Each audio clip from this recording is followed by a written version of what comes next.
បងប្អូនរួមមិញទាំងអស់ដែលនិយមគ្រប់គ្រងនំខ្មែរបាទថ្ងៃនេះនំខ្មែរនំអ្នកខេត្តកញ្ចេះទៅតែហាត់រៀនបត់ធ្វើគេថាបត់លឹកចេកធ្វើលក្ខណៈនំគោកំណើតអីចឹងណាព្រោះឃើញមានការគ្រប់គ្រងច្រើនហើយក៏មានការសួរនាំច្រើនអញ្ចឹងទៅពូក៏រៀន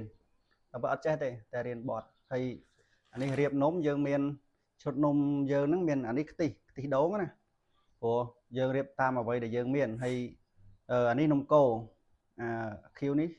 កៅខ្ទិះលឹកតយអានេះខ្ទិះដូងអានេះខ្ទិះត្នោតអញ្ចឹងទាំងអស់នេះវាបាន4មុខ4ពណ៌ដែរ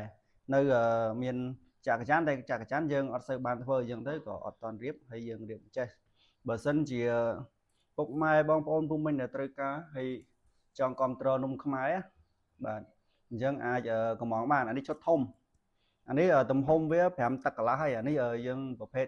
ដាក់ចង្អេរែងកយើងហ្នឹងហើយតែអានេះចង្អេរខ្នាតតូចអញ្ចឹងបើមានឈុតតូចដែរឈុតកញ្ឆែងរែងកណាអានោះ4 តឹកអានេះ5 តឹកជាងអញ្ចឹងបើសិនជាមានចំណាប់អារម្មណ៍ដល់តែជួយប្រាប់មុនព្រោះនេះបើសិនជាកំងភ្លាមយកភ្លាមអត់ទទួលទេដោយសារអត់មាននំគ្រប់ហើយវាប្រើពេលវេលាក្នុងការរៀបរៀងយូរដែរម្យ៉ាងវិញទៀតអ្នកធ្វើភាគច្រើនគឺអត់សូវបានរៀបទេដោយសារយើងមានកម្លាំងតិចក្នុងការលក់អញ្ចឹងណាអញ្ចឹងទៅដល់ប្រាប់មុនបាទហ្នឹងហើយអរគុណច្រើនអរគុណបាយបាយ